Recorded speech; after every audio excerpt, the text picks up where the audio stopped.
exponential functions. To this point, we've looked at polynomials, linear functions, quadratic functions, cubic functions.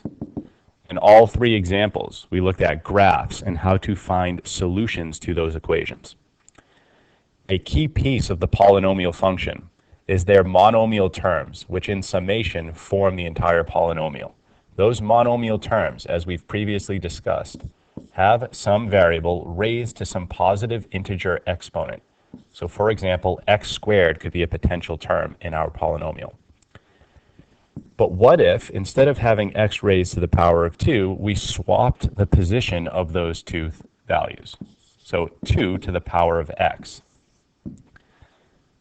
This function is an example of an exponential function. Now, where might a function like this appear? Well, let's say, for example, we take some value 3, and we want to double it. To double the value of 3, that would require us to multiply by 2. That new value 6, let's say we want to double that. We would have to multiply that by 2. And taking that new value of 12 and trying to double that would require another multiplication by the value of 2. So to continually double some initial value, it requires us to repeatedly multiply by 2. Now, we can condense this expression that I have here down into the following, 2 raised to the power of 3.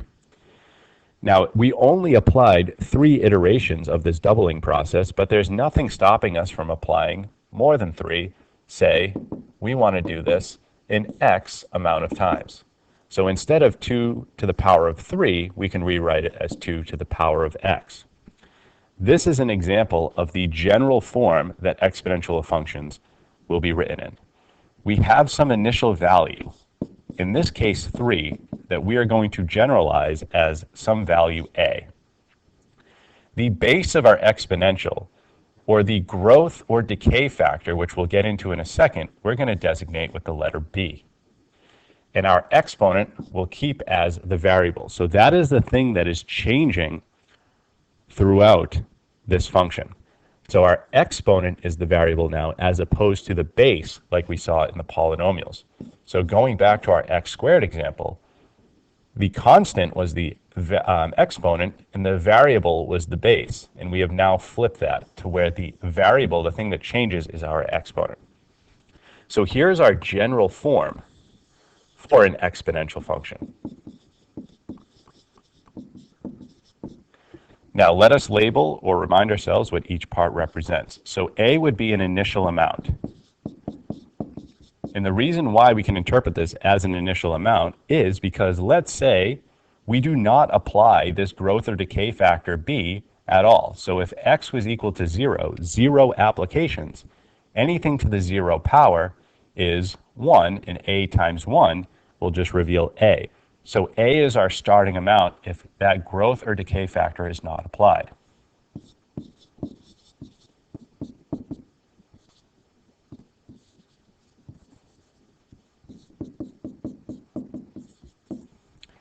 Now b is our growth or decay factor, and referred to as the base of our exponential. Now, what do we mean by growth or decay? Well, if the value of our function gets larger and larger and larger in an absolute sense, then we can say that they have exponential growth. So when will that happen? Well, if b is greater than 1, we will experience exponential growth.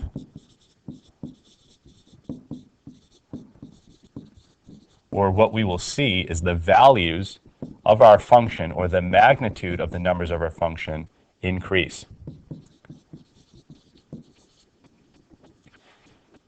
But if b is between 0 and 1, we're going to show exponential decay.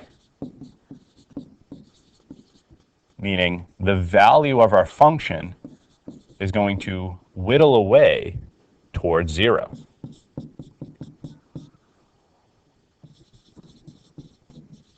I'll say decreases to 0.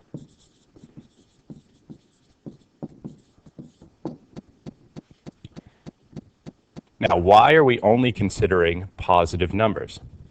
Well, if we took a negative number and raised it to some value, x, which we'll see as a picture in the graph, can be anything we want. But when we have a negative base value, we leave some undefined function outputs, which is a problem. So we don't have a continuous function. There's too many undefined locations. And why that is, we'll have to get into a different unit later on.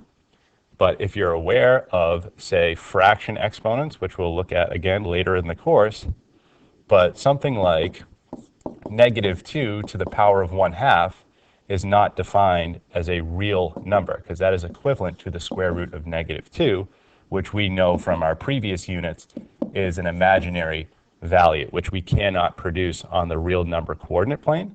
So we have to keep our base values greater than 0 to model an exponential growth or decay function. So we'll add that in. So b must be greater than 0. And also, one other constraint is that b cannot be equal to 1. Because if b were equal to 1,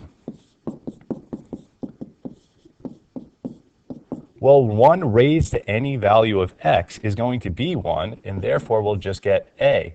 And a is a constant as well.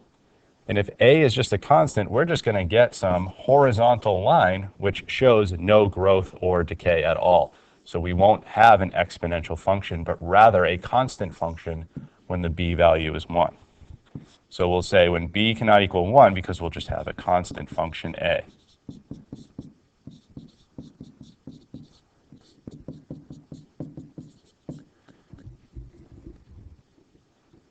So we should note as well, a and b are constants.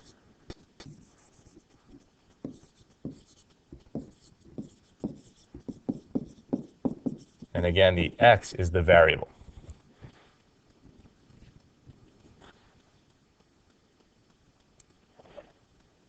Now that we have these key features defined for our exponential function, let's start taking a look at some of the graphs.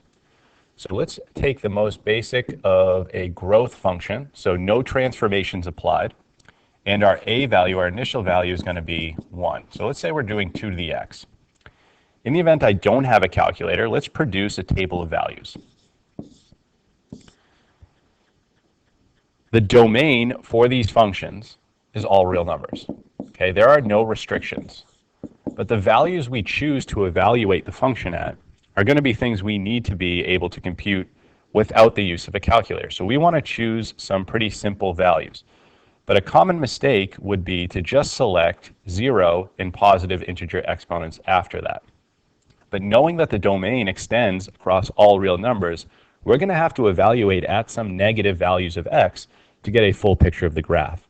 And in order to do that, we'll have to discuss how to apply negative integer exponents.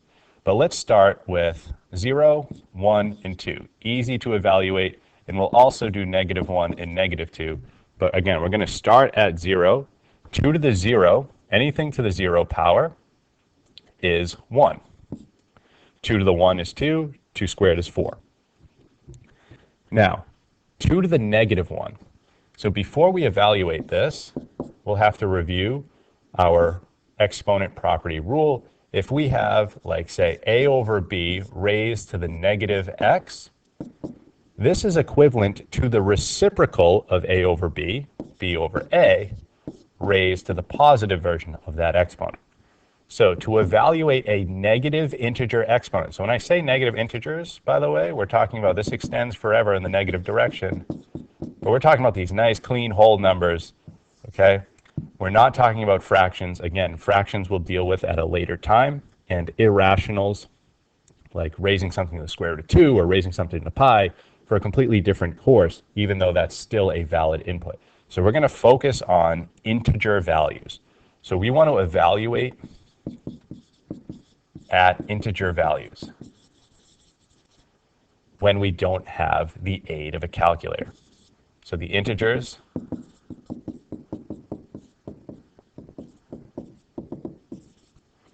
So 2 to the -1, reciprocal of 2 raised to the positive equivalent of that exponent. So that is 1/2. 2 to the negative 2. Reciprocal, positive, 1/2 times 1/2, 1/4. So here we have this table of values, and we could extend it further. So now let's draw a quick picture of this graph to get an idea of what's happening. But before we do that, what I want you to notice about this exponential function, what makes it exponential in growth, is that these output values are not going up in a linear sense, so their difference is not constant, but rather the ratio of these two numbers is constant. So if you divide the next by the previous, you always get the same value. We're always multiplying by 2 as we go along. So this is a doubling effect. So we should see a pretty rapid increase in the picture of our graph as x increases in value. So if we draw a rough sketch of our coordinate plane,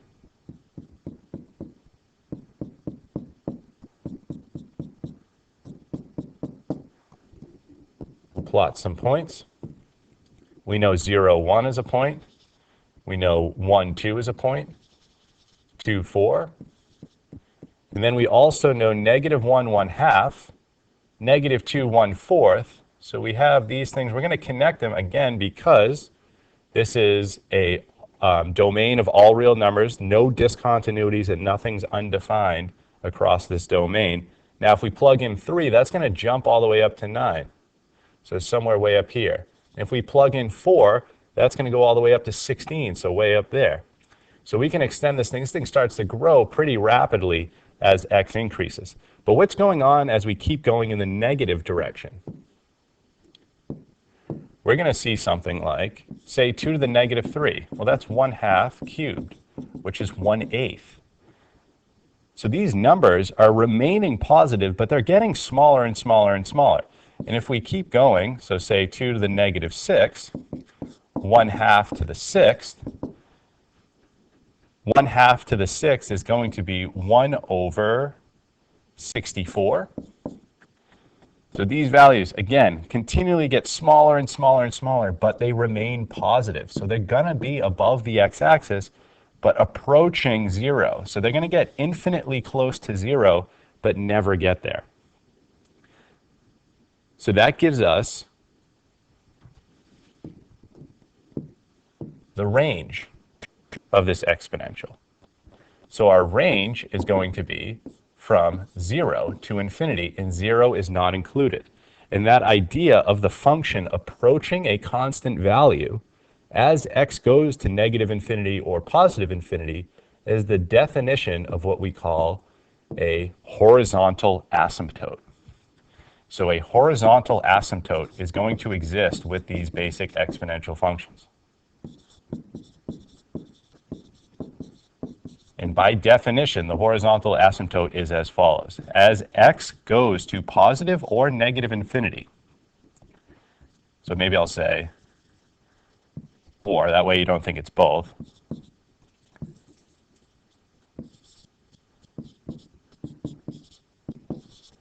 F of x approaches a constant. And that is what's happening here. As x goes to negative infinity, f of x is approaching 0, a constant value.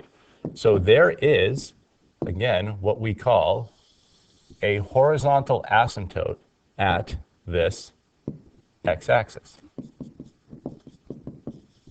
Which equation for the x-axis? Y equals 0.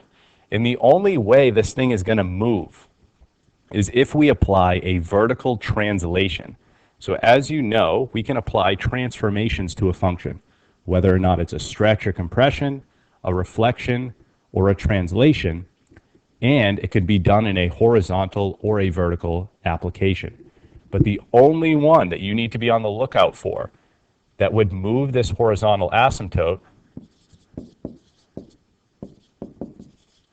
vertical translation, which means a slide up or down. So that means we're going to be adding or subtracting some value to the entire function. So if you notice that, that's going to move the asymptote. Now, why that's important is because that dictates the range of values or the range of the outputs for that function. So you want to be aware of that and be familiar with what the graph would look like. So this is an example of exponential growth. You can see as x is increasing, the values of the function are increasing as well. But now let's look at an example of exponential decay, which we said the b value should be between 0 and 1.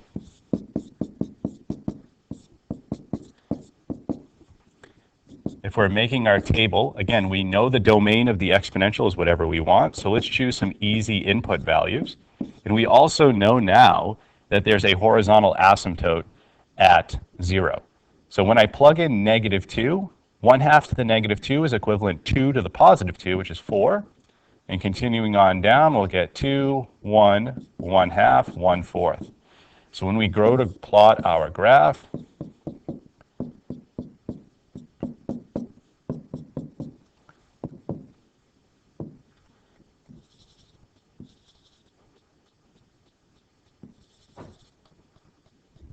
we'll see it's almost like it was reflected in a horizontal sense. And I'll even show you why that should make sense as well through some algebraic manipulation of the original equation. Oh, maybe I should draw that a little bit better.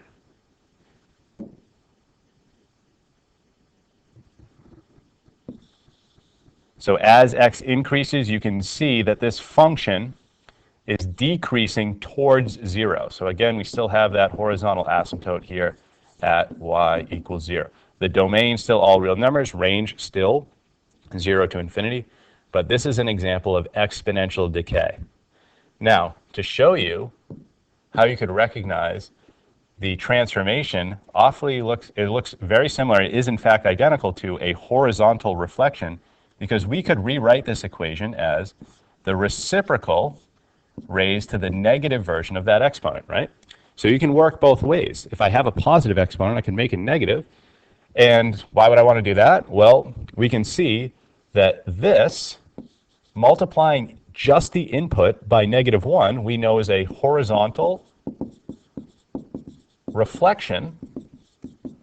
And we know what 2 to the x looks like from our previous graph. So horizontal reflection, it looks like that happened here. So that's a nice little trick there that we can identify some transformations through manipulation of the original function. But how to actually create the table for a decay function you should be aware of. And that is an example of growth and decay. But let's look at Desmos now to show that these functions actually do in fact look like what we anticipate through the drawing.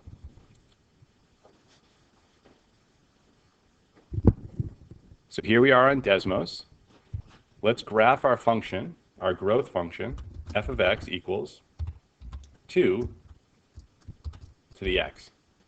We can see now that Desmos supports the fact that we anticipate domain being all real numbers. And you can even see as I continually zoom out that this function is going to grow and grow and grow, and it grows very quickly. You can see the output values are skyrocketing as we zoom out. And also notice that in the negative direction, this function is approaching the x-axis, and it never crosses over. As we approach 0, it gets ever so close, but doesn't, or sorry, as we approach the x-axis, it gets ever so close, but doesn't quite get there. So there's our exponential growth. And to just show you different growth functions, we'll keep 2 to the x there. But if we increase the growth factor to say 4 to the x, you'll notice that the graph becomes steeper quicker. So you can see it grows at a much quicker rate, and we could even include something even. Let's change that to 16. So if the growth factor increases, the rate of change will increase at these specific values as x increases. So you can see a much quicker growth if we increase the b value. Now let's look at some decay functions. If we change it to say 1/2 like we did before. Let's make sure our picture that we drew supports what Desmos gives us, and we can see that we do have decay, and as x increases, this function's outputs are decreasing towards 0. If we decrease the decay factor, meaning closer to 0, so not in a negative sense. Remember, b can't be negative, and we can even look at a picture of why that's just not going to work here in a second. But if we go to 1/4, we expect this to decay quicker than the previous one, and it does. So a much steeper decay, and we can change it again into something like 1 to the 16. So these values still have to remain positive, but need to be smaller in value. And you can see the closer we get to 0 with our decay factor, the quicker it declines as x increases. Now, just to show you what happens if we put a negative number in there.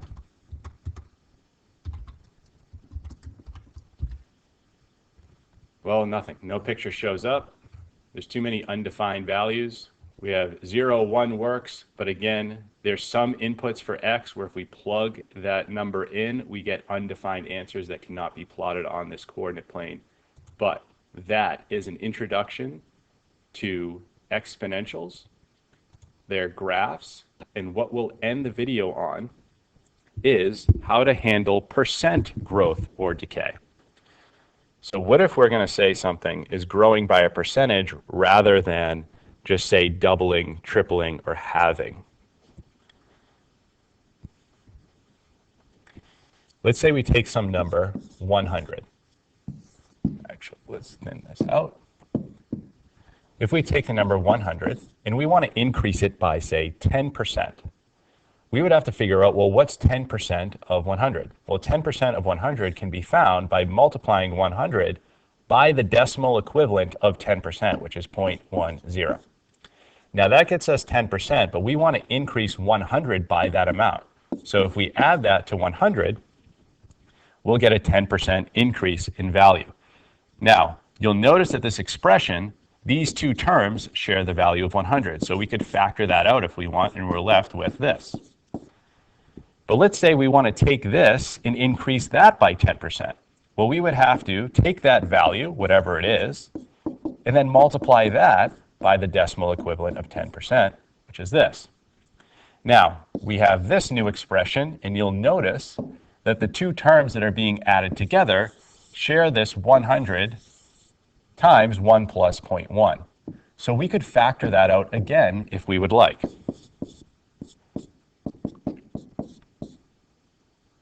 Now what's left over is we take that out of the first term, so all we're left with is 1 and 0.10. Now if we repeated this again, the same idea, so we want to increase this thing by 10%, we would do plus where it currently is. I'll write it all out, so non-simplified. And we want to multiply that whole thing by 0.10 to find 10% of it and add it to what we started with. Again, we see these two terms being added together. You'll notice that they're sharing a common value. In this case, these two things. It can be factored out.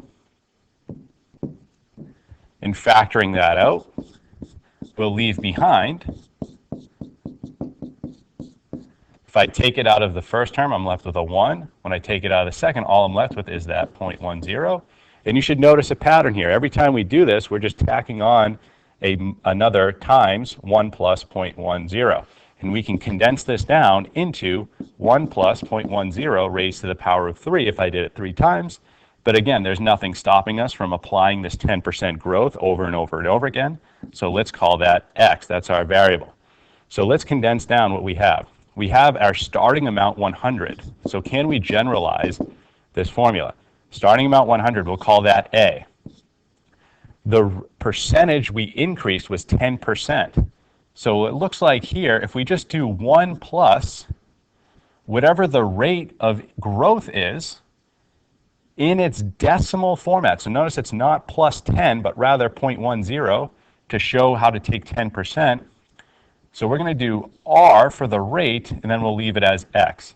But in this example, we wanted to increase by 10%. What if we wanted to decrease by 10%? Well, the only thing we would change at the beginning was instead of adding that, we would subtract it. So all these pluses would change to minuses, in which case our generalized formula would be 1 minus the percent that we're trying to decrease by. So let's generalize by saying it's plus or minus r, where a is the initial value, r is the rate of growth or decay in decimal format. So remember, if you have x percent, to change that to its decimal equivalent, take the decimal point and move it over 2 times to get the decimal equivalent. So 0.0x for its decimal equivalent. So move it over twice, and that's how you can convert it over to the decimal form. Okay, so we need it in a decimal format. And if you're going up, make sure it's plus r. If you're going down, make sure it's minus r. And x is your variable. Okay, this is the thing that changes. So a and r are going to be constants. They're not variables. And here is your generalized formula for exponential growth or decay given a percent increase or decrease. And this formula is the exact same as what we started this video with a times b, the x. It's just that our b is equal to 1 plus or minus r. And knowing that b has to be a positive number, it's important that we recognize that this r must be in its decimal format, because let's say it's decreasing by 10% and you keep it as 10. Well, now we're going to have negative 9, and we know b can't be negative. So that's a good red flag that should pop up in the event that you forgot to change it to its decimal equivalent. Remember that b value must remain positive. But this is still in that general format that we introduced at the beginning. But that is how you would handle a percent increase or decrease for exponential functions given some initial value a. And that is how I will conclude the exponential function video.